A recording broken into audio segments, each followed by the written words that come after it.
Welcome to Pensar Basketball Live. The Indiana Pacers had a moment. They had a chance, and the Boston Celtics come back.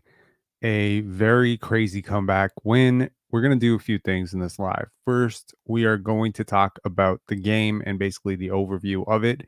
The grander implications of going down 0-3 do not need to be rehashed. We go through it every single time a team goes down 0-3. No teams ever come back, et cetera, et cetera, et cetera. We're going to listen to both coaches, Joe Mazzulla and Rick Carlisle, both of whom I think are making a lot of mistakes in this series, both of whom, quite frankly, have no chance, in my opinion, against the Western Conference foe, whoever comes out between Dallas and Minnesota, looking like Dallas right now. But whichever of those teams is going to come out of the West, I believe is going to mop the floor with either one of these teams. But the Boston Celtics do come back. They turn up the pressure in the midway mark of the third quarter. They start dialing it up defensively. They have a huge block party. Indiana Pacers can't hang, but a huge game from Andrew Nembhard. Huge game. Okay. There was nothing I was more sure about going into tonight's game than Andrew Nembhard was going to have a big game. I've watched this guy in Tyrese Haliburton's absence one too many times. And I tell you, with Andrew Nembhard taking the place of Tyrese Haliburton at that point guard position, and then Ben Shepherd taking the place of Tyrese Haliburton in the starting lineup, effectively, you do become better defensively. And so I expected a little bit more ball pressure. I expected a desperation of the Indiana Pacers to disrupt a little bit of the ease of comfort that the Celtics have had going up against Pascal Siakam, Obi Toppin. You get into a rhythm after playing a team, a couple times. Plus, you go into Indiana, the home crowd gets crazy. The Boston Celtics come out to that big, big lead right out of the gate in the first quarter. And you're like, oh, great. This team's actually going to take it seriously for once. And then Indiana just climbs right back. And entering the fourth quarter, if you looked at ESPN's odds, I tell you, this game was 86%. I believe it was 84.5% in favor of Indiana to win this game. And I screenshotted that because I tell you, in that moment, I would have bet every single penny I own that the Boston Celtics were going to win this game. I screenshotted it. I put it up as a tweet. If you're following us, Pensar B-Ball, Pensar Basketball on Twitter. And I said, this is what ESPN says. Let's come back to this in 10 minutes and see how this holds up. It didn't hold up. It did not hold up because if you understand basketball, you know that the Indiana Pacers were holding on for dear life. And man, did Andrew Nembhard and TJ McConnell make this game a lot harder on the Celtics than it had to be. We are going to do something else in this game. We are going to not only listen to the coaches, we're going to try this. And if I get demonetized and my channel gets banned for this, I'm never doing it again. But I'm going to try. I tried to read out the final 4 minutes of this game, and we're going to just slowly piece through just so everybody can see it. And we can kind of do a live film breakdown of exactly what happened because there's a lot of stuff, including that crazy, very innovative, but probably for the wrong guy, last second attempt for Aaron Nesmith 3-pointer, for the 4 vertical, play that Rick Carlisle designed. So we're going to listen to both coaches. Right now, I'm going to shut up. We're going to listen to both coaches. We're going to listen to what they had to say. And then we're going to go break down the final 4 minutes and 30 seconds of this game, including so you can relive all the emotions and, we can break it down in slow-mo. And just, I think what you're going to see, honestly, and towards the end, I'm going to punctuate it with a little bit of a Pascal Siakam point, okay? Defensively and offensively. I think if you didn't know anything about these teams, okay? You don't know anything about these teams. You're just a casual observer who, used to watch basketball 20 years ago, have a great understanding of the game, but don't understand the players today. You don't know anything about Jason Tatum. You don't know who makes what money. You don't know who was drafted where. You don't know any of that. I promise you, promise you, as God is my witness. You go into this game blind. You tell me who the star of Indiana was tonight. And God help me if you don't say it was Andrew Nembhard. I think that's a problem. That's a problem because the reason you get a second star, the reason the Boston Celtics paid Jaylen Brown this much money is when Jason Tatum comes out slow, he could have you 40 points. That's the point, right? That's why you pay him. He's a $53 million insurance policy and a boost to, the gravity that you create. I'm not sure I saw that tonight from Pascal Siakam. He did go he went 9 for 18 from the field, which is a relatively, efficient night. It was a 9 for 18. Yeah, it was 9 for 18, 0 for 3 from 3, got to the line 4 times, had 3 rebounds. 3 rebounds in 36 minutes. And, as it always is, if you're a Raptor fan, Pascal Siakam, big game, foul trouble. It's going to happen. Foul trouble is going to happen, and he battled foul trouble all night. He finishes the game with 5 fouls, so he manages to not foul out of the game. But unlike Aaron Nesmith, who's guarding his ass off, and he got 5 fouls, and I think there was a couple of ticky-tack ones, and Ben Shepherd, who's guarding his ass off, I'm not really sure how Pascal Siakam's getting 5 fouls. I'm really not sure. I'm not sure how he's getting 5 fouls. There were a couple of ticky-tack ones, but I think they were all earned. 22 points, 36 minutes is not what you needed from Pascal Siakam. 3 rebounds is definitely not what you needed from Pascal Siakam on a night where notoriously not good rebounder Miles Turner had 10. Okay. And also, I just want to point out, not that plus minus is the be all end all gospel. Bro, Pascal Siakam was a team worst, -13 in a must win game without your franchise player. We need to talk about this, because honestly, at this point, I'm just running up the score on my take that this guy is not, I repeat, he is not a franchise player. The Raptors are fully absolved for any criticism they receive from the Toronto media for trading him away. And I do want to say, they dialed up the pressure. He shrunk. It happens every time. Okay. So let's get to Rick Carlisle. And Rick Carlisle has some pretty bold proclamations after this one. All right. So proud of our guys and how they competed from start to finish.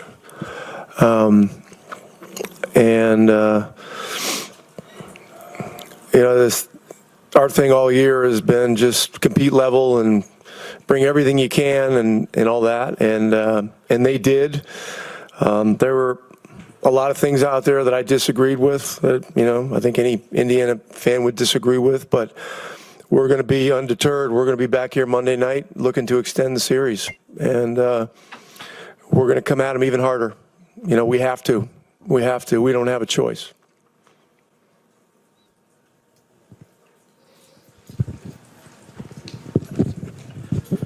Rick, you were up 8 with about 2.5 minutes to go in this game. I just watched the ending, so you don't need to remind me. I saw everything that happened. Everything. What? He's not reminding you. He's asking questions. Jeez. To you was You've never seen me side with a reporter ever, but come on, man. Everything. Everything? Everything that happened, yeah. Anybody else? Sure. I guess just beyond just the last few minutes, I mean, what did you see just change for you guys offensively between the first half and the second? You guys obviously were hitting a ton of shots in the first. Well, we have guys, we have a lot of guys stepping up into bigger minutes in Tyrese's absence. And so. Come on, don't cap. That's not it. We slowed down a little bit down the stretch. And, that's a time of game where we're set, the way we're set up right now, we've got to keep tempo in the game. So, that's something that we got to do. And we missed some shots, and there was some plays where they could have gone a different way. This is the best I can say it. Yo, man, this is bad. This is like a. I don't know what's worse, the last 4 minutes of this game for Indiana or this post game. Bro, you got to be better. Just very disappointed. But shit, they're really gonna show this game, huh? Hold on, I gotta cover this up before I get. Every morning I wake up. This video can't be monetized because you showed one clip, 1 second of this. So I'm just gonna put yesterday's shot chart over this while they still showing the clips. Hold on. But the guys, this group, the way they're battling, and we're gonna come at these guys harder on Monday. All right, and our fans need to come out, and they need to be louder than they've ever been, and we've got to extend this series. I think Rick Carlisle thinks this is WWE. Like, this is not The Rock. You're not Stone Cold Steve Austin. Like, this just okay. We got to get back on that plane for Game 5. That's what we got to do. No, bro, you got to pray that the Boston Celtics come out with the same lack of enthusiasm that they came out with in the beginning of this game and sleepwalk through it. Because I'm telling you, man, it's like the it's like the Celtics just don't want an easy win. They just don't want it. They got to make it hard on themselves, and maybe they're just not messing around with this series because they're so close to the finals that they can sense it. They're not going to mess around like the way that they did with Cleveland, the way they did with, they're just trying to maybe go perfect for once, right? But it's like they got to make it hard on themselves. They got to go down 20. They got to go down 15, and then they got to come back. You know what I mean? It's almost like a simulation. It's like when you play somebody in 2K who can't play, right? You let them get a big lead. You let them go into the fourth quarter. You let them have a little hope, and then you demolish them, right? That's the whole point. But then sometimes they can't miss, and you lose. The Celtics are playing with fire, and everyone criticizes them for it. But I get it; it's human nature. They're way better than this team. Just on that second to last play, as Nembhard's coming back up the floor, just can you take us through your thought process as you're weighing, This is the central controversy, and I think we're going to go through this. I'm going to really enjoy the film session. I'll apologize in advance that the images are very red, like it's all redded out, and we're going to slow it down. But yes, big controversy there of like, should he have called a timeout? Should he have not called a timeout? I'll lean in the camp of, I don't really care what you did. You weren't going to score on that possession, but I understand the people who say you should call a timeout in that situation, especially when you see that the guy whose hand you put the ball in has drawn like the best perimeter defender in the NBA or one of the best defenders in Drew Holiday. whether call timeout, whether let him keep going? How did you see that breakdown? Well, with 8 or 9 seconds left, and you're in transition after a miss, I trust our players to be able to create a better shot than calling timeout and having them set their defense and,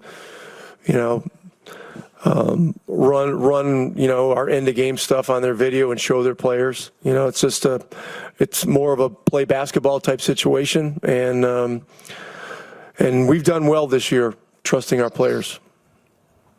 Nembhard, even before just the game that he had, just sort of what did you think about his overall performance tonight? Courageous. Our guys played a courageous game. They did. Nembhard was great. Pascal was great. Turner was great. McConnell, what can you say about him? Our bench guys fought. And so This sounds like less like a post game and more like an obituary, just being real. Like a eulogy. It's not obituary. It's a eulogy. This is like a eulogy. You know what I mean? we came up a little short. Like, I swear to God, I don't know if y'all saw it on TV, but did y'all see Jarris Walker kind of putting his hands on TJ McConnell towards the end of the fourth, right before they ran that play? And I'm pretty sure, if I'm not mistaken, TJ McConnell leaned back and said, "I love you." Yo. Tonight, but we will be back on Monday, and we will be punching even harder. That's the fourth time you said that. All right. Rick, the shot didn't fall, but your last play, the where the guys lined up like wide receivers and ran down the floor. Where did you find that one, and how long It is a very innovative play. have you had it? And just how did you think it worked tonight? I mean, we've had it for a while, we want just to hand you our playbook. Is that what you want? No one's asking for your playbook right now, man. It was a good look. It's a play that's. No, it was not.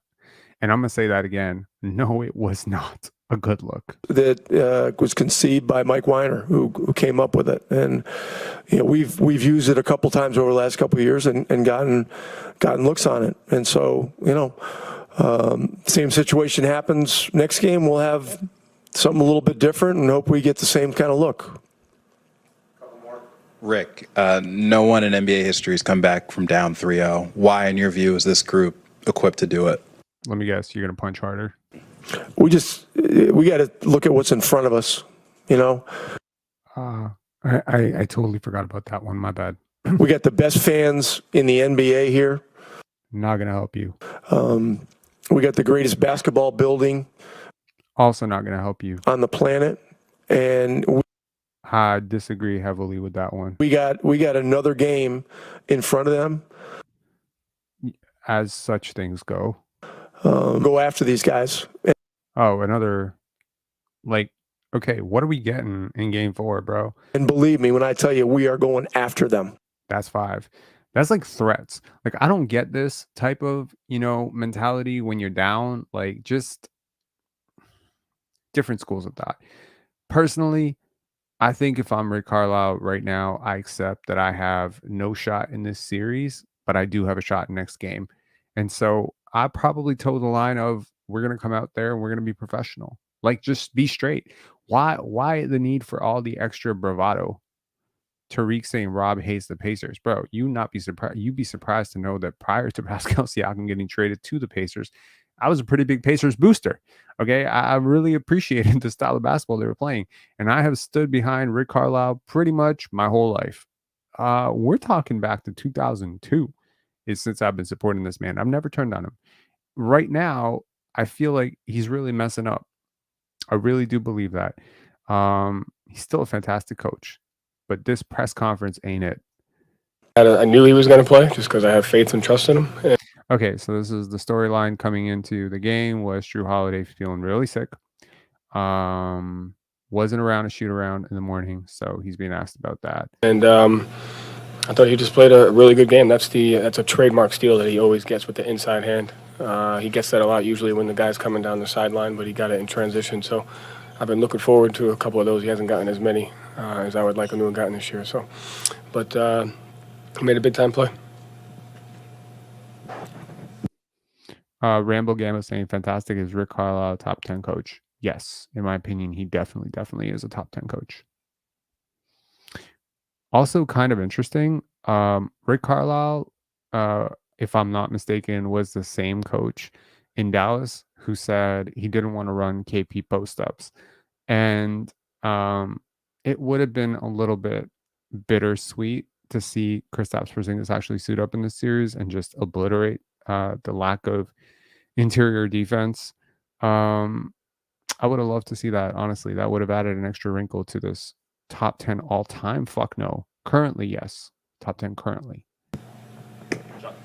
Joe, what did you see in that execution down the stretch as opposed to earlier in the game where you couldn't cut into the lead and I never thought we couldn't cut in the lead because of our offense. I thought we couldn't cut in the lead because of our defense.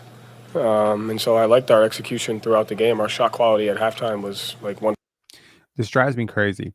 Okay, so straight up, Joe Mazzulla with his shot quality bullshit. I do think he is the worst coach currently coaching in the playoffs. I think he's worse than Finch. I think he's worse than Carlisle. I think he's worse. Clearly, he's worse than Jason Kidd. I do not understand sometimes how this man coaches and how he thinks. He is very young. He is inexperienced. Fine. But your issue, I agree, first of all. Like, I agree their effectiveness was, much.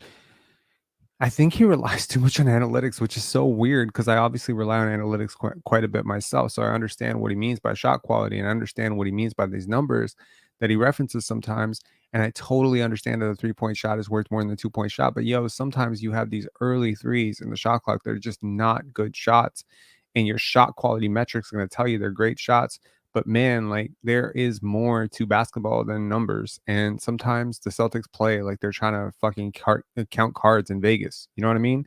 Like, it's just really weird sometimes where if you really understand basketball, I think sometimes the Boston Celtics drive you crazy.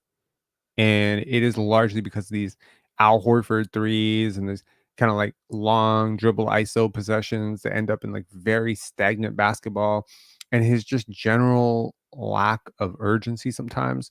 They do say that, teams tend to take on the personality of their best player. And so, a lot of criticism is thrown towards Jason Tatum.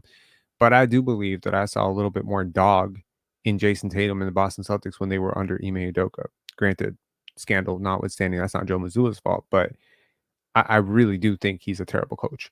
Okay, let me not a terrible coach, just not a championship coach, not a good coach. And I do believe that he is going to get massively exposed in the finals if they get there. 0.22. Their shot quality was like 1.12, but we just couldn't get a stop in the way that we needed to. We couldn't. It took us a little while to figure out what they were, took us a little while to figure out how we were going to match up with them in order to slow them down and put us in the best position. Without Haliburton, they went to some of the different stuff and they had a lot of speed. So I never felt like it was our offense. I felt like it was our defense, and I thought we took it to another level in the second half. It was both. And so down the stretch, did you see it was more defensive fueled? Or? Down the stretch, I thought we executed defensively and offensively. I mean, we made the right play at the rim, extra pass, good screening. I thought there was a high-level execution on both ends of the floor, especially in the fourth quarter. But the thing I liked the most was just, we talk about it all the time, like it takes what it takes, and every game's going to be different. And I felt like in the first half it kind of caught us by surprise that we were down by that much. When I was like, I kind of told them, like, fellas, it's going to happen. Like, it might not be the last time we're down by double digits. So I like the way we handled that, and it was just a test of mindset and toughness. And I thought Tariq saying, how old is Mazzulla? He looks very young. I think he's my age. I think he's 36 or 37. guys came through big time. Joe, just to follow that up, what did you see down the stretch particularly about your execution and about that mindset that pleased you the most? Once we embraced the fact that we were down double digits on the road in a game 3 against Indiana, I thought it was pretty fun. And so I loved just the approach that we took. I loved the mindset that we had. I thought we executed. I stand corrected. He's about to turn 36 next month. So he's 35. Well on both ends of the floor. We made the plays that were necessary to win. And that's how games are going to go. So you have to be able to win in different ways. You have to be able to get through certain stuff. And I thought our guys did a great job getting through it. Joe, the behind-the-back pass for the game winner to Al or the go-ahead is going to get all the attention. But throughout the game, that pick and pop, it seems like Jason's so comfortable holding and finding him.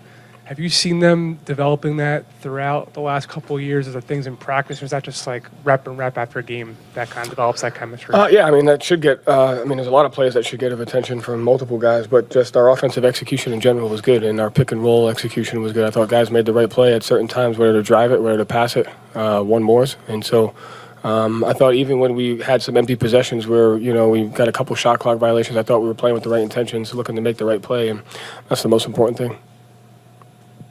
I think they've shot over 60% from 2 throughout the series. I don't know where it explicitly ended up tonight. What of the things that they have been doing in that area in particular that have given you guys trouble through these first 3 games? I like to I like to differentiate the 2-point field goal percentage that were long twos versus transition twos versus layups versus paint twos. And so that 60% can be a little misleading.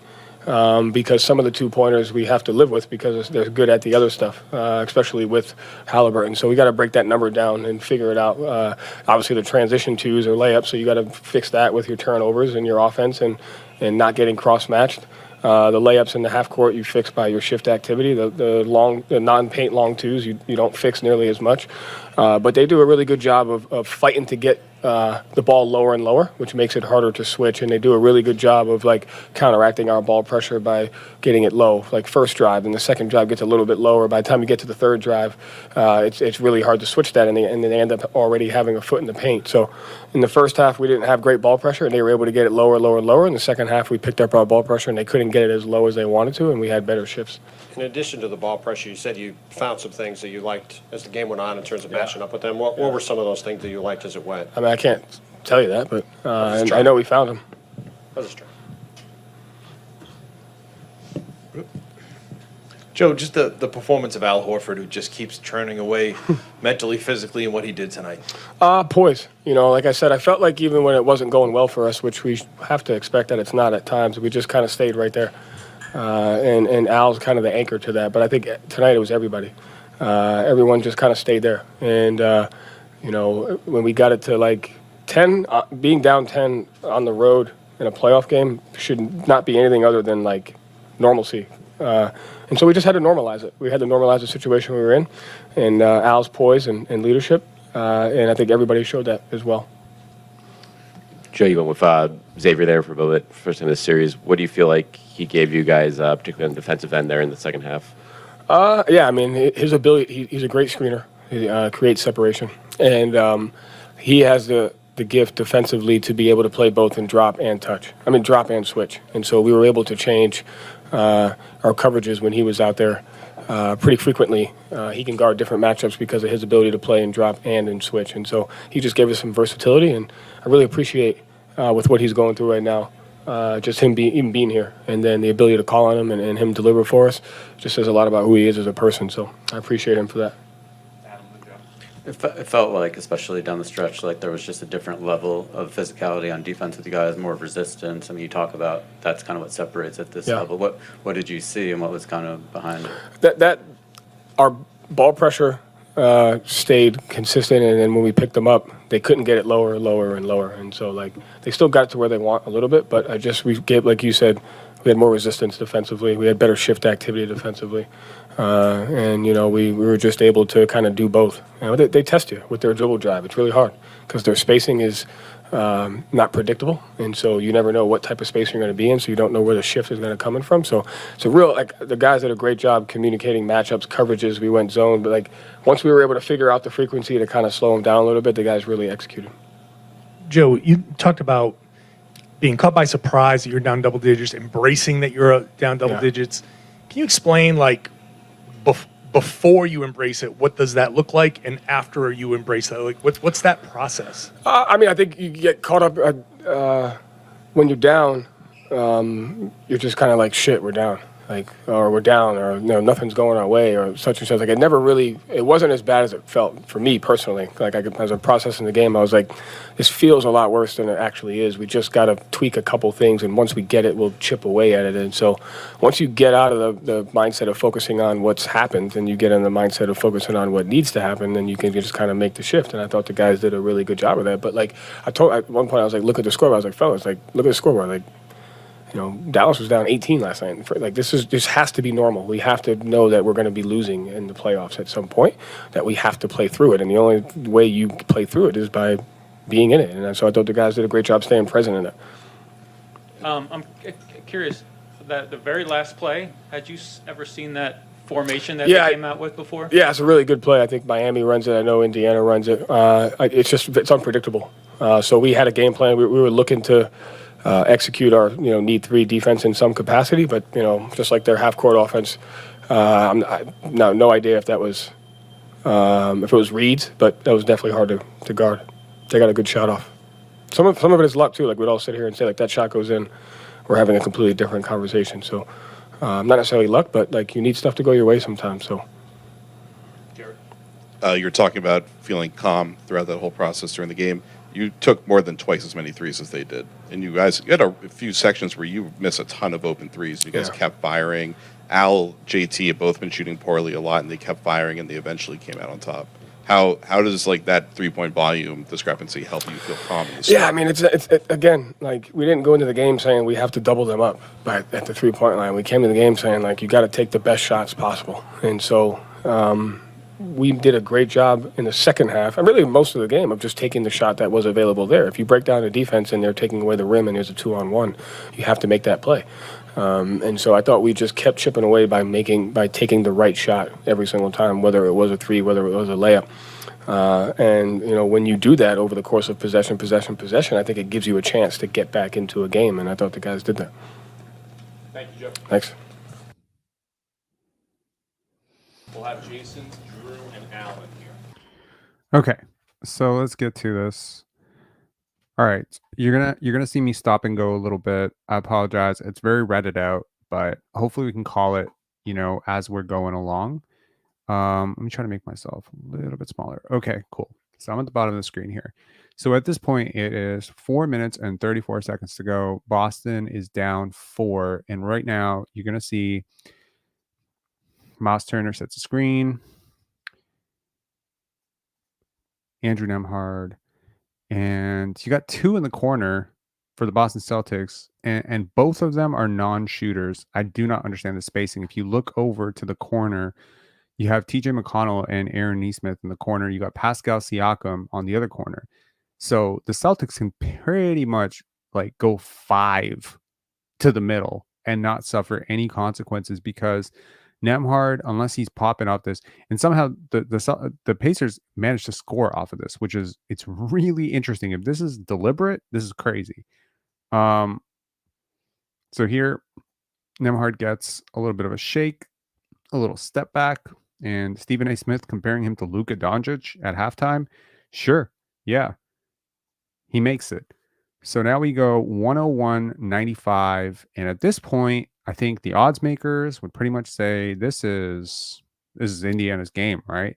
They're at home, they're up 6. We got 4 minutes and 20 seconds to go. Drew Holiday dribbles it up on Pascal Siakam, gets a screen from Al Horford. And as we have mentioned many times, Pascal Siakam dies on screens. Let's see if he fights over this one. He doesn't. He surrenders the switch.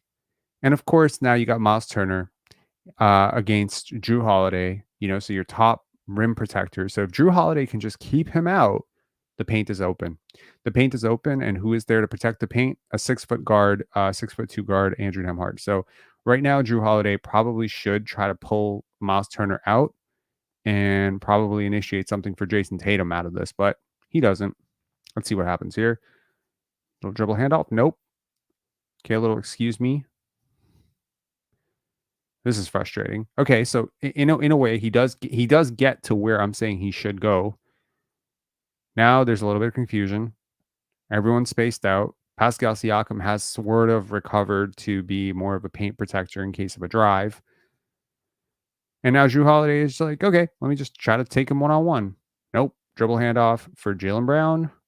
Jaylen Brown going downhill. But now you're going downhill on Miles Turner. This is probably not going to result in a good shot, is it?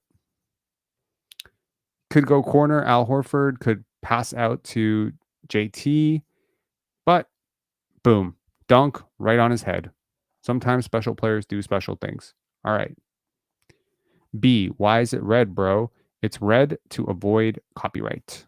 I had a bit of a kerfuffle, a copyright strike, which was very serious. Like a week and a half ago, where I accidentally aired like 3 minutes of a hockey game. So I am on quote unquote red alert. So I'll apologize in advance. I hope you can still see and get some commentary on what I'm talking about. You can still make out the players. It's just really going to be red. Yeah. I probably could make it less red, but I'm just not taking any chances because, by the way, to get an actual copyright strike, I won't be able to make videos or do lives for an entire week, and that would be like, sorry, as much as I would love to give you guys like a better picture, yeah. Jordan Lalonde saying is, I don't get why that even matters. Copyright stuff is BS, man. Yeah, I need to find a different way to work through this. But yeah, I've been told many times about how to do it, but for whatever reason, every time I try to do it, it always gets messed up. But anyways, hopefully we're getting some insights into this regardless. We are now 4 minutes into this game. TJ McConnell brings it up. It is helpful to sort of slow the game down and just kind of view it this way. I've always found this to be really, really insightful. So now Pascal Siakam has a one-on-one with Derek White in the post. Collapses the double team, finds Andrew Nembhard, and I think this is the most perfect play by Siakam. I love this play for Siakam. It was really good. Sorry about that. Just push. My bad. So at this exact, see right here. Now, really, the goal here is spacing, right? Siakam has to force the collapse because Derek White is simply, he got too deep. Basically, the goal of any defense would be to get Derek White to force Pascal Siakam earlier in the matchup to catch this more like by the elbow. Now that's Derek White territory. But the minute this gets like 6-7 feet away from the basket and closer to the hoop, it's suddenly way, way more advantageous for the larger player. Even though Derek White's a phenomenal defender, he's just not going to have much of an advantage over Siakam in that space because he can't turn him around. You know what I mean? Like, it's kind of like what we saw with Karl-Anthony Towns yesterday with PJ Washington, right? If Karl-Anthony Towns catches the ball 5 feet from the basket, PJ Washington is toast. If he catches the ball 10, 12 feet from the basket, he has a chance. If he catches the ball 20 feet from the basket, it's actually an advantage, PJ Washington. The further you are, the less size matters, in my opinion, unless you're Kevin Durant, in which case size always matters. So here, Pascal Siakam waits for the Drew Holiday double team in order to pass out to Andrew Nembhard. And this is going to be the knockout blow that Indiana wants because Andrew Nembhard is going to look down, check his feet, try to reinitiate. Now we get the screen. Horford holds position a little bit better. Nembhard gets clipped on it. But see, two go to the ball. Horford's open. I'm guaranteeing Brown's going to pass this to Horford.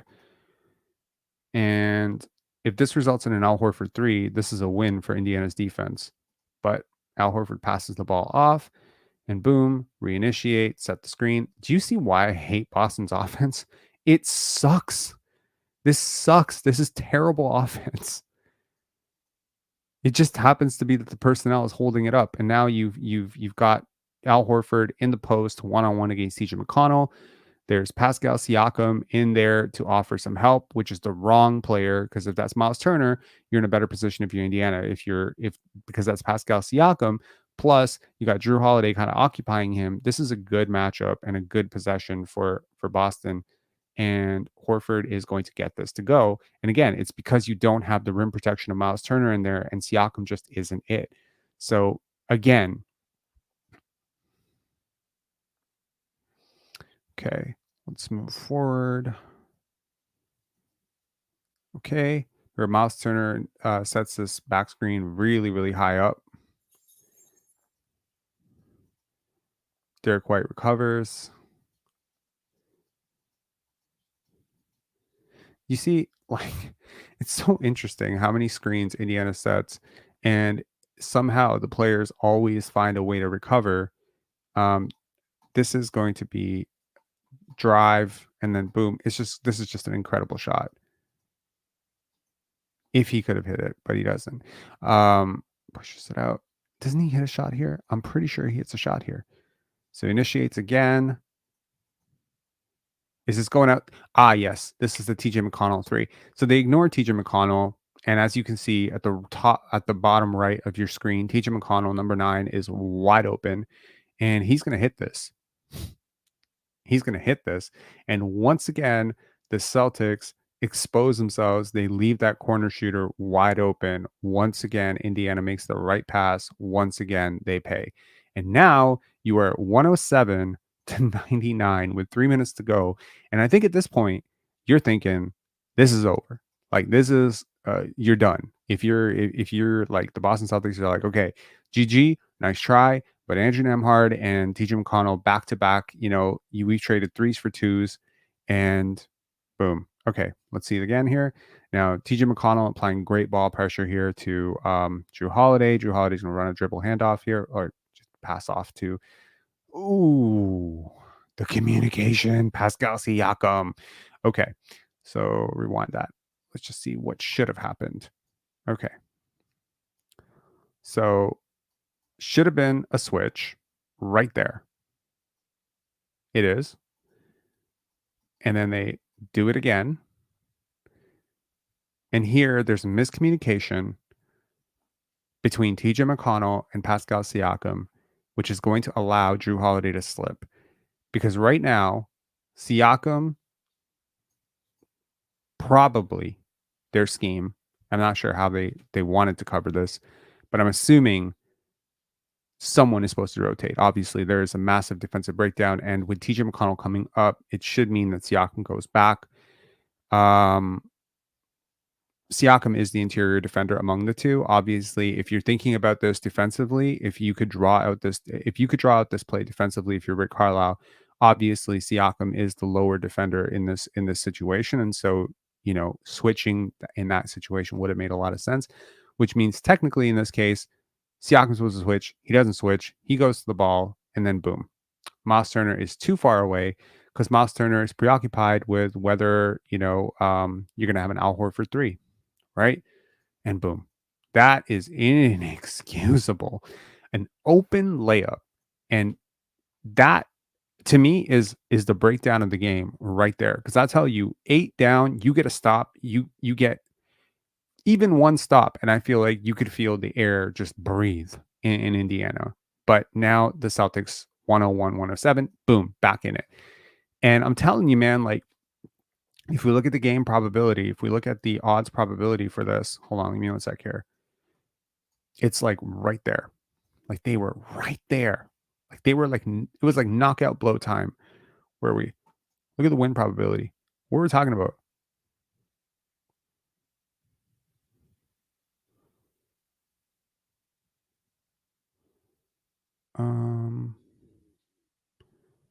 On that TJ McConnell 3, They were at 92.7% likely to win this game. That's about as good as it ever got for them. Okay. On the Drew Holiday make, it goes to 90.4. So please understand that as we go back to this, they're still 90.4% likely to win this game right now. TJ McConnell gets open. Oof. Now, this is a wide open, and Derek White recovers to contest, and he makes it. Cooked again, right? You're back down. You're back down. Like, you're back down. So, like, where are we at now? Like, where are we at? It was TJ McConnell. We are at 93.8%. Now, please understand, 93.8% is the best it ever got. This is the beginning of the end for the Boston Celtics. We are at that part of the show where it's about to be the destruction of the Indiana Pacers. Let's go. So Drew Holiday dribbles it up. Pascal Siakam misses matchup. You've got Jaylen Brown, kind of a loose seal on Andrew Nembhard. And I think that's a matchup that the Celtics would want. He somehow gets around it. I'm assuming he's not going to challenge Miles Turner at the rim and pass out. He misses the pass out. Now, this is sometimes like y'all see the corner. You see the corner shooter. That's a bing, bang, like pass the fucking ball, bro. That's Al Horford in the corner. Al Horford gets the ball. He's going to pass to Derek White right at the top, and they are not going to recover. That's going to be an open three. Instead, Jaylen Brown decides to mess around with the basketball and go again. What I mentioned earlier, where Pascal caught the ball earlier, it forced the collapse. Right now, they're going to shade double, but they're not necessarily as panicked because Derek White managed to get him up a little bit higher. So Drew Holiday is coming over.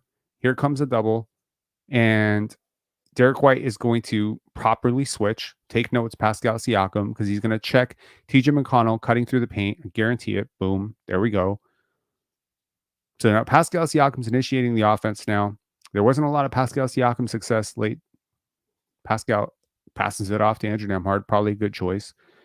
Nembhard one-on-one against Jaylen Brown. Gets past him really easily. But Drew Holiday is right there to deter the drive, right? Drew Holiday doesn't recover. I guarantee you that's 2 points for Andrew Nembhard. And once again, another TJ McConnell three, except this one is not going to go in because Derek White gets there in time. And TJ McConnell ain't that great of a shooter. Now, look at the job that Drew Holiday does to cover everything up. Yo, Drew Holiday is like a shorter OG Anunoby. Now, here we go. Miles Turner. Let me tell you something. If you get Miles Turner on a one-step pull-up jump shot, you have won that possession, and I believe this one clanks out. That's not going in. Boom. Okay. Now, Derek White gets the rebound. Pascal Siakam had inside position on Jaylen Brown, so, that's back-to-back mistakes for Jaylen Brown, in my opinion. But here, Derek White gets ahead of the play, gets ahead of the pack here. Kind of poor spacing on the break, in my opinion. Al Horford probably should have gone towards the paint. But nevertheless, that's why he didn't go towards the paint. It opens up the driving angle for Drew Holiday, and Drew Holiday is going to get to the paint. Boom. And that's what you want. You want paint touches. This is what Darko Rajakovic talks about all the time. Get paint touches, then you splatter out for threes. This one, a wide open three, pass up, pass the good shot for the great shot, and JT is going to bury this. Boom. Dagger. And this is where, in my opinion, if you understand basketball, it's like GG, good night, peace out. I said it on I think I said it on Twitter. When the score went to 106, 109, I said game over. This is game over right here. Now, again, you're looking at this like, hey man, it's 109, 106. So, Indiana's winning, they're at home, but the game of basketball, this is game over. So here comes Andrew Nembhard, and you can see it. Players are not stupid. They know the game is over too. Because Jason Tatum hits that shot, that's the biggest shot of the game. In my opinion, that's the biggest shot of the game. So here comes, you're seeing already a little bit of dead legs. They worked really hard in this game. Here, Andrew Nembhard gets, but again, there's Al Horford right there to deter the drive. Jason Tatum comes over just enough. Look at how much gravity. Look at how much attention Andrew Nembhard is getting. Like, they're not outright doubling him, but they are absolutely offering a ton of help to Derek White, who's actually a pretty phenomenal defender. That gives you an idea of just how good a player. And now here, Pascal Siakam's going to set a screen, and I'll guarantee you it was not a good screen. A little bit of a ghost slip screen, and then Andrew Nembhard gets right to the rim. Does it go in? Does it go in? He gets fouled. Gets fouled, makes the free throw. A little bit more life. Seconds left. Score. Boston's down 5. Now, you're walking into this knowing that the Boston wins by 3. So there's an 8-point swing coming in the next minute and 17 seconds. That's crazy. Here comes Jason Tatum off the screen or off the curl. Hold on. Oh, let's watch Jason Tatum here. So, yes. Here goes Al Horford. Screens Aaron Nesmith. Nesmith gets a little clipped there. Maybe you got away with a little offensive foul there. Jason Tatum catches it. And going downhill. Oh, shoulder behind the back pass to Al Horford. Does he make it? Yes, he does. Crazy. So back-to-back, that's 6 points generated by the best player in this series, in my opinion, Jason Tatum, first team All-NBA, really good player, catches a lot of hate, catches a lot of strays for no fucking reason whatsoever. Jason Tatum, there we go. Comes off the screen, perfect. Attacks, perfect. Behind the back pass, perfect. 111, 109, and Indiana fans are like, they can't breathe right now because this shit is like, it feels hard. Now you're just trying to survive. If you're Indiana, you're like, run out the clock. You could see they're trying to get into their sets with like a lot more caution. There's like a lot less assertiveness right now, and there's a lot more patience and caution right now. So here comes Indiana down the stretch. Come on. And again, Jaylen Brown, Siakam. And now here, Jason Tatum has to guard two players because Jaylen Brown's behind the play. He does a great job of kind of gapping the middle there. Catches up to Pascal Siakam. And if you're a Raptor fan, let me know in the comments. Do you think this is going in or not? Nope. It's not going in. And now Pascal Siakam, because he dove out of bounds trying to bait the foul, which is a habit of his. Now you got a 4-on-5 fast break or a 5-on-4 fast break. Jason Tatum, little shoulder dip behind the back. Boom. Ooh. It's a good thing Pascal Siakam sprinted back, bro. That was an open layup that was coming up. And that's interesting. Now here comes a play that I think Indiana fans are going to be talking about a lot right now. Tough, bro. Tough. Let's see that whole sequence again. Pascal falls out of bounds. Immediately gets up. So kudos to him. He's sprinting back right away. Okay. Jason Tatum waits. And again, I'll tell you the difference between Jason Tatum and Luka Doncic. I'll tell you right now. Difference between Jason Tatum and Luka Doncic. Luka throws this pass right now. I'll guarantee you. Luka is throwing this behind the back, behind Tatum, and he's catching Jaylen Brown streaking. But Jason Tatum doesn't throw this pass. He thinks about throwing the pass, but because Pascal Siakam, but that's what I'm saying. Luka throws this over Nesmith. That's the difference. Luka would have thrown this over, but he misses that. And Drew Holiday, they say attack early. Drew Holiday attacks early, gets a step on TJ McConnell. Pascal, you know what I mean? Like sometimes bad habits just catch up with you. You could have taken a charge there because he dips his shoulder. If you have better defensive habits, Pascal Siakam, you take the charge. Doesn't take the charge. Doesn't foul. Gives the N1. Guy's body. But this is the dumbest foul I think I've ever seen in my life. Bro, what are we doing here? You're reaching across his body as he's going up in his upward motion. Sometimes Pascal has just these really big. All right.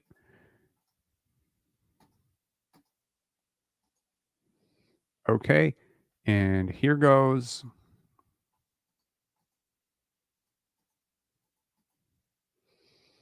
37 seconds to go.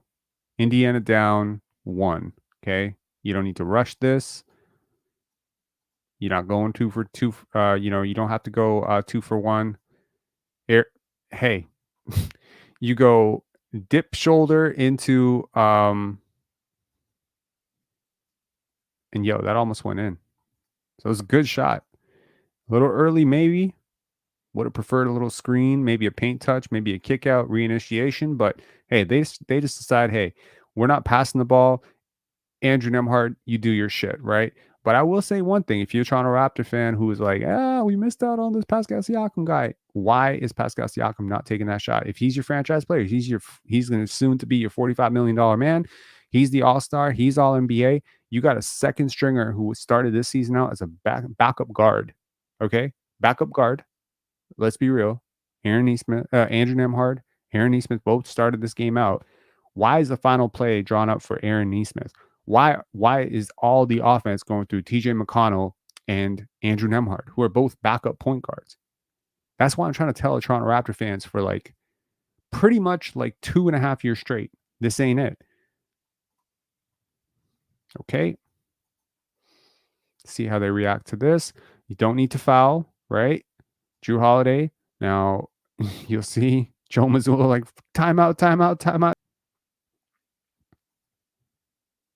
Really high pickup point for Aaron Nesmith, but like trying to apply some pressure. Ball pressure is good.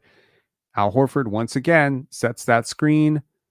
Not successful in completely getting him open, but there's a miscommunication. And look at Aaron Nesmith. Like, what are we doing? Miles Turner should have been lowered. So now it's going to come down to like really two things. You got okay, we got to go back for a sec here. Okay. Right here, something has to happen. Okay? Pascal Siakam has to read the floor and realize within 1 second that he has to come up and then communicate to Turner to go to the corner. Because clearly Miles Turner is not guarding Jason Tatum in space 35 feet from the basket, right? So there has to be some sort of support because TJ McConnell cannot cheat off of, like, you know what I mean? Like, that's sort of like what Boston does to you, right? They put shooters around and you really have to pay the consequences. Either you're going to cheat off of Jaylen Brown and he's going to milk it, or you're going to cheat off of Derek White or he's going to milk it, or Pascal Siakam is going to leave Jrue Holiday for the corner and trust that Jason Tatum is going to make that cross-court pass. But my point is, you cannot give up a layup here. You cannot give up an open dunk. And right now, okay, Pascal Siakam is going to recover, and they both go to the ball. And this is where everybody and their mother wants them to call a timeout. Now, you got Jason Tatum falling in that previous play. So technically you have an advantage here. Look, right? Now, if Pascal Siakam also doesn't fall in that play, maybe you had a real advantage, but you don't. Okay, hold on. Let me see how Pascal Siakam even fell. How does Siakam fall in that play? Why does he always fall? Okay, so principle of verticality. Is it just like, bro, like, lucky he didn't fall on Miles Turner's legs?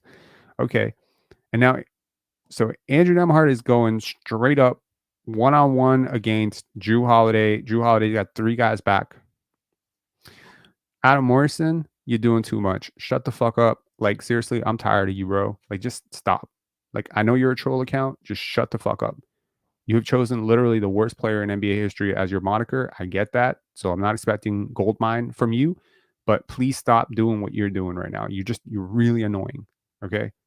Like, one more and you get banned straight. And I know your type. You will do one more and get yourself banned. That's why I'm saying it, because I know you will.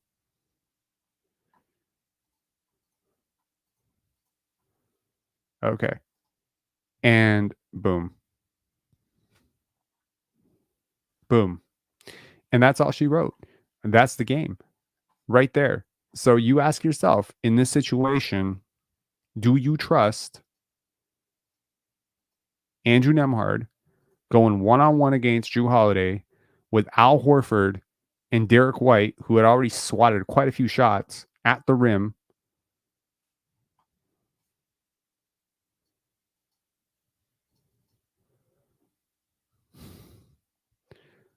And it's like, here, damn, right? He doesn't reach across the body.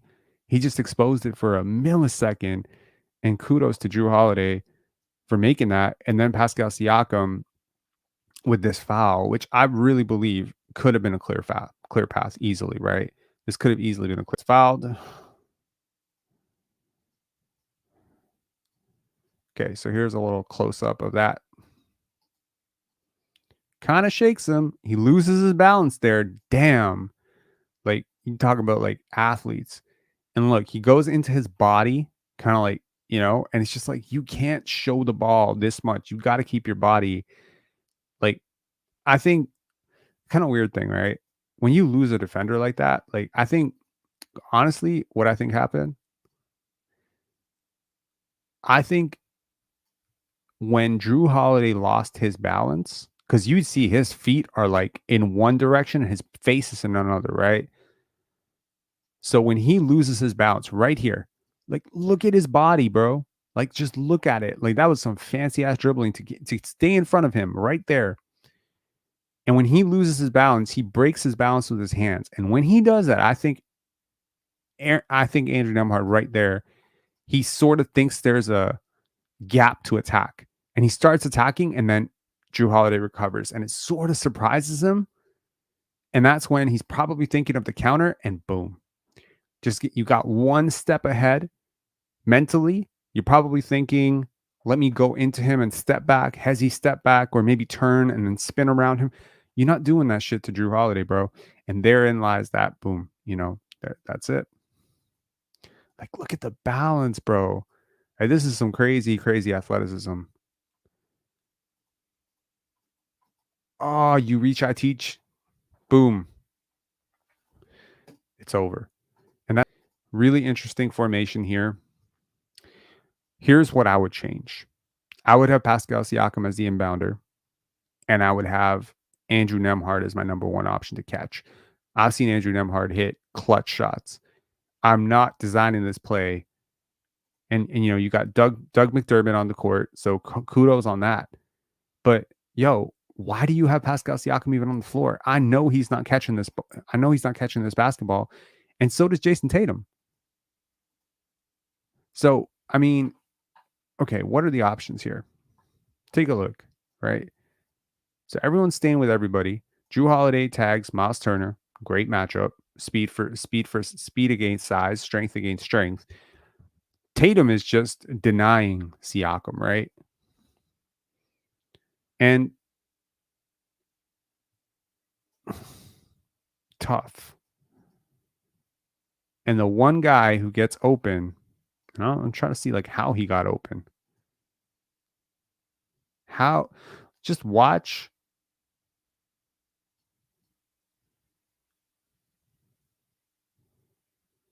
Watch Aaron Nesmith at the very, very top. He starts the play on the bottom, on the top left. And he loses Jaylen Brown as Doug McDermott kind of checks into Jaylen Brown out of the play. And then two go to Doug McDermott thinking Dougie is going to get the shot. Nobody goes with Aaron Nesmith. And at this point, you're like, you're in trouble. So this isn't a great play, in my opinion. But honestly, like, this is just botched communication. And I mean, everything's happening so fast. You can't even say botched communication. It's just a little bit of a mistake. But it's like, in this moment, you're like, oh no, right? Aaron Nesmith is just getting like the most open look of his life. And it's going to be like right at the corner. And at this point, Drew Holiday thinking that, hey, like, Aaron Nesmith is not going to have enough time to catch and then pass. And they need a three. That's the other thing. Y'all knew they needed a three. So it's like, I think this is a mess up. Like, this is a mess up. Like, this is the moment in which Rick Carlisle coached a circle around Joe Mazzulla, because right now, and everybody knows they need a 3, and you gave up a 3 and damn near an open one on a play. And it's partially because you had Al Horford there. Now, the other problem here is you're passing right next to the inbounder, right? Which means Al Horford is able to help. In theory, he would be able to help. And so you get Aaron Nesmith a great shot. Does he go a little too early? I'll tell you right now, if Aaron Nesmith pump fakes this, I know it's hard to think about in that second, but you had 1.7 seconds. It's not 0.4 seconds. He gets this ball out of his hands with less than a second. You had time for a pump fake, let Jrue Holiday go past you, and then boom. This is where you put the ball in the hands of somebody who's not used to having the ball in their hands in that situation. This is what happens. Because if Kawhi Leonard catches that with 1.7 seconds, he's not letting it go until he has to. And, Jrue Holiday flying at you like this, you fading, falling out of bounds on your right. I mean, I know he didn't have the balance on his side because of where he ended up after the play. So not the greatest look, great play. So there is a difference. Is a great play, terrible look, not the right shooter. Maybe if Andrew Nembhard is in that situation, he doesn't get open because not quite as fast as Aaron Nesmith to get open that way. Or maybe you drew the play as Andrew Nembhard is basically going to read whoever gets open, you're passing it to him, right? So if it's Doug McDermott who gets open on the strong side corner, then you pass it to him. And if it's Aaron Nesmith, you pass it to him. And if it's Pascal somehow that they ignore, you pass it to him. And it was just like, this play is for anybody who gets open. But it's unfortunate for the Celtics. It's unfortunate for the Pacers that it's Aaron Nesmith who gets open and he has to put the ball, and kind of fall out of bounds and make the play. I don't know. Interesting game. Winnable game. This is the second winnable game that the Indiana Pacers have lost in a series in which we have only played 3 games. They could have won game 1 easily. They didn't. They could have won game 3 tonight easily. They didn't. The Celtics have, frankly, played a horrible series so far, in my opinion. And it's just not it. They're not doing a great job here. And, I don't know. There's not a lot to talk about with this game, man. I think the final 4 minutes were really interesting. But, to be completely frank, we're not talking about, like this team is just not that serious. All right. I'm definitely going to get a little demonetization for that inadvertent, slip that ESPN just showed. But overall, let's just look at the team stats here. Yeah, again, the Celtics got outplayed. The Pacers won the possession battle. They shot better from the field. They just shot terribly from 3. They just could not get a 3 to go tonight. And it's just like, it's fucked. It's like shooting variance comes back and bites you in the ass.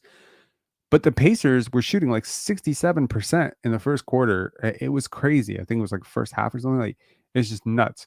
Yeah, they win the offensive rebounding battle. They shoot better from the field. They win the assist battle. But they had turnovers. They lose the shot blocking party. Like, oh my God. Like, who didn't get a block for the Celtics tonight? And points in the paint, Indiana just shredded 68 points in the paint.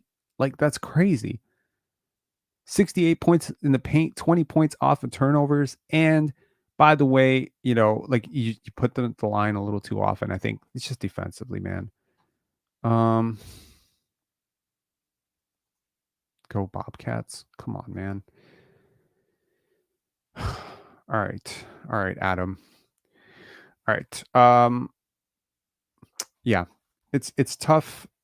You're not coming back from this. I said it in the last post game. The Celtics have won this series. If you needed any further proof, this game probably serves as that. This is a really tough thing to come back from emotionally, mentally. I think you probably give what is your film session tomorrow? What is your film session like if you're the Pacers? What are you even talking about? You played well enough to be in both these games against a team that you have no business being up against. And really it'll just come down to whether or not the Celtics are a mature enough team to close out And I'm looking forward tomorrow to Dallas, Minnesota, with Minnesota hanging on the ropes. I'm curious to see what version of Minnesota we get. Do we get the sort of immature Karl-Anthony Towns kind of sulks about being benched? Are we going to get that team, or are we going to get a team that is just going to deliver a knockout blow, right? And I expect knockout blow. I expect the Minnesota Timberwolves to fight hard tomorrow. I still pick Dallas to win the series, but I expect this to be a lot more competitive. On the East side, why do I feel like the Celtics are going to let game four slip and this is going to end in 5? I have no idea, but I don't know. It could be a little bit of. Is there right now? There remains a very, very small possibility that both the Mavericks and the Celtics could sweep, and we get the NBA Finals a lot sooner. We'll see, but I do suspect that Dallas, Minnesota goes to at least 5 to 6 games, and I think I think the Boston Celtics. I don't know. It'd be very interesting to see if Tyrese Haliburton plays Game 4 too. We'll see. Tariq saying, is the Celtics the most fraudulent championship contender team ever? No, not at all. Not at all. They're not the most ever. I think people, when they start saying most ever, need to start thinking back to quite a few teams, actually. The Phoenix Suns with Steve Nash. I think that's one team you could look back on. The Atlanta Hawks with 4 All-Stars. That's another team you could look back to. The Utah Jazz with Karl Malone. I think there's a lot. Grim Reaper saying Pacers are cooked, snooze fest of a series. I don't think it's been a snooze fest of a series. It's been very interesting to see Pascal Siakam navigate, a different situation. And I've always had a hypothesis about him, obviously, as, being, somewhat inefficient in these situations. And it's been interesting to see that proven right or wrong, for better or for worse, and just watching him explore, and maybe even seeing some team building stuff that the Raptors can focus on. Anyways, we are 1 hour and 10 minutes into this. I hope the post game thing was Adam Morrison. Do you think the Bobcats make a return? Nope, but guess what? You're banned. Peace out. Arrivederci, Adam Morrison. You were trying to be good. I get that, but frankly, you're a troll, and I don't like trolls. Okay. I think it was interesting to go through the post game breakdown like that. Maybe we should do more. Like maybe we should. I put it up to a poll a couple of days ago on Instagram. Like, what should the next video be? And a lot of people rooted for RJ Barrett. Like a video breakdown of RJ Barrett and some of his good things and bad things and whatever. So I think sometimes it's just the game. The game is so fast. This game is so fast, and watching it, breaking it down like this, going slow, seeing who missed what communication. I think if you go and break down every single play of this series so far, slow it down, go 25% speed, go find a place that you will see how often Pascal Siakam is in the wrong place defensively. And it is all the time. I got so mad earlier this year when he was on the Toronto Raptors, the first, 20 games or so before I kind of clued in onto what he was doing. Where screens, just overall, like some of the switch communication and stuff, and how much it was just killing me, because it was like Pascal was doing one thing and then OG and Scotty were doing a completely different thing, and they were working so hard to get over these screens, and he was just not communicating, and they were working so hard on the switches and to recover at the rim, and Scotty was putting up some Herculean productivity for the first 20 games. Poor dude is trying to keep this thing together. Also, shout outs to Scotty Barnes. He's in Hong Kong right now. That's fun. He's in Hong Kong. Yeah, I think he's in Hong Kong.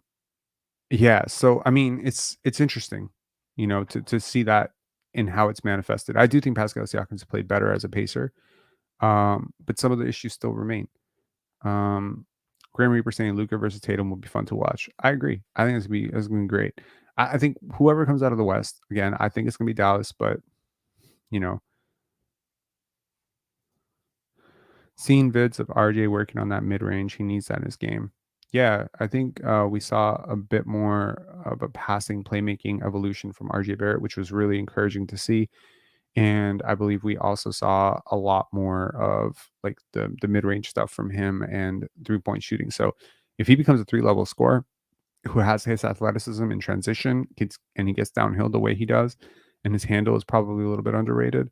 Yo, I would love to see RJ Barrett really thrive in Toronto, man. Like, because I think that guy, whenever I talk to friends like from New York who talk about like, oh, RJ Barrett, the RJ Barrett experience, there's always so much condescension in their voices about RJ. Like, there's still a little bit of love on their voices for Emmanuel Quickly, but they always talk about RJ like he's straight trash. Like, they talk about him like he stole money from them. And I don't know if that's because the Knicks media did that, but they genuinely feel that this guy doesn't care about basketball, and I know better. I know better than that. So I don't think, like, some people have accused me of being an RJ hater. I'm not. I'm being objective about him, but nothing would give me more pleasure than to see RJ kind of like prove Knicks fans wrong. So yeah.